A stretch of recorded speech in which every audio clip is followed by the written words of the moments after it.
정부는 지난 1월 민생토론회에서 단통법 폐지를 발표한 데 이어 국무회의에서 이동전환지원금 지급 기준을 명시한 단통법 시행. 새로운 단통법이 시행되었습니다. 본인은 할부금도 끝났겠다. 핸드폰이 좀 싸졌나? 대리점에 기웃거렸습니다. 전부 이해는 못했지만 판매사 이야기를 들어보니 뭐 이것저것 할인을 해주는 것 같아요. 개통하고 돌아오는 길 생각해보니 월 요금은 예전과 큰 차이가 없었어요. 이상한 마음에 집에 와서 이것저것 따져보니 할부가 늘어난 것 외에는 별 차이가 없었습니다. 사실 공시지원금도 받았고 할부도 반납하면 없애준다고 하니 걱정 안 해도 될 것 같아요. 또 단톡법으로 따져도 불법적인 건 없었으니 문제없이 개통한 겁니다.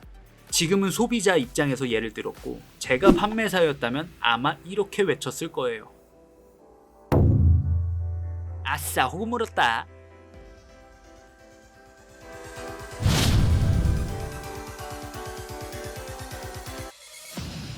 제 주변 지인들에게 물어보니 선뜻 개통 취소를 얘기하지 못하는 분들이 계시더라고요. 이유는 이미 사용해버렸고 또 친절하게 상담해준 판매사에게 취소 얘기를 꺼내는 게 마음에 걸려서요. 과연 그럴까요?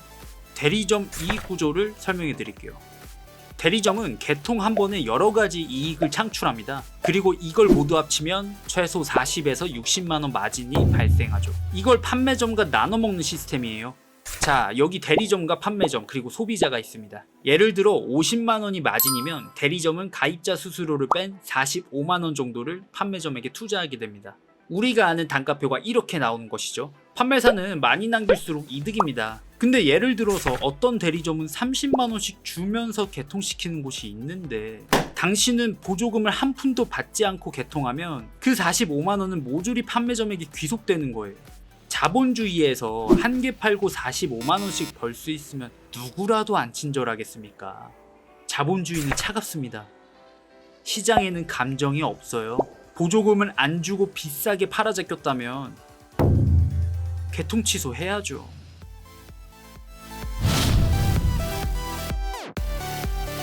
원래 개통 취소 절차는 굉장히 간단하죠. 그러나 아시겠지만 이 절차대로는 아무도 개통 철회를 해주지 않습니다. 만약 스마트폰 불량으로 취소했을 경우엔 통신사에서 새 기계로 교환해주지만 단순 변심으로 취소된 폰은 아무도 처리해주지 않거든요. 보통 스마트폰은 몇십에서 몇백 하기 때문에 대리점에게도 그건 큰 부담입니다. 또 사용 흔적이 있는 폰은 더더욱 다른 사람에게 속여 파는 것도 쉽지 않죠. 그래서 억지를 부려서라도 취소를 막는 것이 그들에게 최선입니다. 우리에게 필수법이 필요한 게 바로 이 이유입니다. 우선 취소를 안 해주면 당장이라도 법적으로 가겠다라는 뉘앙스를 풍기는 게 중요합니다. 누나가 TM으로 개통한 폰 때문에 고생했을 때 제가 해줬던 말입니다. 고소 진행할 테니 개통 취소 외에는 어떠한 대화도 안 하겠다. 이처럼 주도권은 무조건 소비자가 쥐고 흔들어야 판매사가 대처할 타이밍을 찾지 못하고 결국 페이스에 끌려갑니다. 결과는 어떨까요? 고소할 거면 하라고 했던 사기꾼이 하루아침에 변했습니다. 사실 누나의 경우는 녹취에 사기 내용도 명확히 있었고 박스 자체를 뜯지 않은 새 제품이라 상대방도 리스크 없이 쉽게 처리해주긴 했습니다만 이런 태도는 상대에게 굉장히 큰 불안감을 주는 요소는 확실하다는 거죠. 두 번째로는 내가 말로만 법적 싸움을 할 사람이 아니란 걸 직접 행동으로 보여줘야 한다는 겁니다. 바로 내용증명서 보내기. 이 내용증명은 법적 다툼에서 실제로 개통 취소를 요청했다는 증거가 되므로 정말 중요합니다. 방법은 정말 간단해요. 그냥 우체국 가서 발송하면 끝이거든요. 단 우체국 가기 전에 필요한 정보는 확인하고 가야 되는데 직접 판매점에 방문해서 내용증명 보낼 거라고 하면서 눈앞에서 알아보면 더 효과가 있겠죠.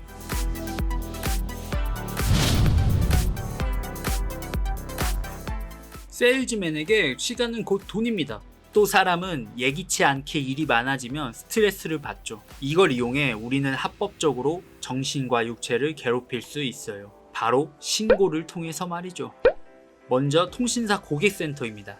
고객센터에는 VOC라는 고객관리 시스템이 있어요. 이 VOC의 누적은 대리점 자체의 페널티를 줄 뿐만이 아니라 VOC가 끝날 때까지 대리점을 괴롭힙니다.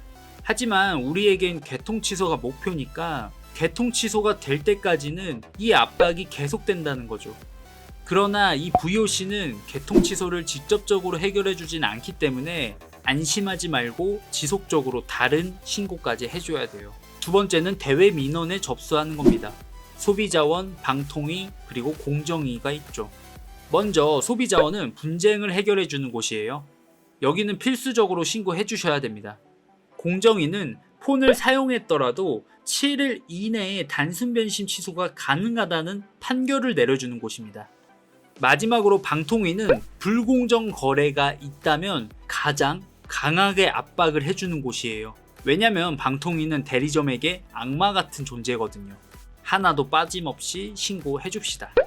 이쯤 되면 판매사도 극심한 스트레스에 시달려서 핸드폰 상담을 할 수 없는 수준까지 오게 됩니다.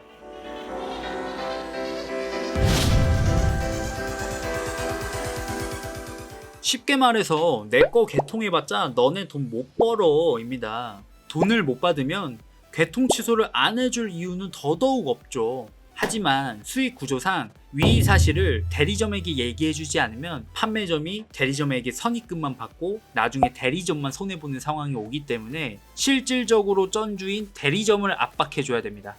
판매점이 중간에 본인이 대리점이라고 속일 수 있으니 이건 고객센터를 이용해주는 게 안전해요. 예를 들어 나 이렇게 할 건데 이거 대리점에 전달해주세요 라고요. 고객센터는 VOC 접수를 해서 대리점에게 그 사실을 알릴 텐데 그렇게 되면 대리점 입장에서는 골머리가 썩어요. 자, 돈 못 벌게 하는 방법 생각보다 간단해요. 결론부터 말씀을 드리면 하나는 요금제를 낮추는 것이고 다음 하나는 새 폰에 유심을 꽂지 않는 방법이죠. 자, 설명해 드릴게요. 요금제를 낮추게 되면 당연히 나와야 할 수수료도 적어지게 됩니다. 참고로 요금제가 5만원 아래로 낮추게 되면 수수료는 굉장히 많이 줄어요. 단 이 부분은 고객센터에 꼭 확인하고 진행하셔야 돼요. 왜냐하면 가끔 요금제를 낮추면 위약금이 나오는 경우가 있더라고요. 그리고 새로운 폰에 유심은 꽂지 말아주세요. 만약 꽂았다면 다른 중고폰의 유심을 인식시켜서 그 폰만 사용하셔야 됩니다. 이건 가계통 환수를 이용하는 방법인데 통신사에서 반년 정도는 지켜보고 환수를 때리거든요. 우리는 반년을 기다릴 시간이 없으므로 대리점에게 너 개통 취소 안 해주면 어차피 수수료 못 먹어를 알려주는 겁니다. 대리점에서는 유심을 중고폰에 꽂았는지 아닌지 다 확인이 되기 때문에 꼭 중고폰을 꽂고 나서 말을 해줘야 효과적입니다. 준비가 끝났다면 이런 식으로 고객센터에 전달을 해주세요. 저 수수료 안 나오게 요금제 낮출 거고요. 그 전에 위약금 한번 봐주세요. 그리고 고소 진행되는 동안 수수료 환수 먹도록 저 이 폰 절대 사용 안 할 거예요. 대리점에 꼭 전달해 주세요. 이처럼 꼭 수수료를 언급해 줘야 합니다. 그래야 상대도 이놈 보통 아니구나 깨닫거든요.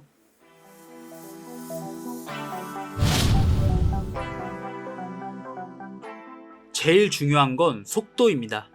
이 모든 것이 7일 이내에 이뤄져야 돼요. 만약 오늘이 금요일이고 개통한 지 5일차가 되는 최악의 상황이라면 지금 당장 우체국에 방문해 내용 증명부터 보내세요. 7일 이내에 내용 증명을 보내지 않으면 불공정 거래를 찾아 징흙탕 싸움으로 가야 되기 때문에 굉장히 피곤해질 수 있습니다. 이 필수법의 제일 중요한 건 바로 속도입니다. 결론입니다.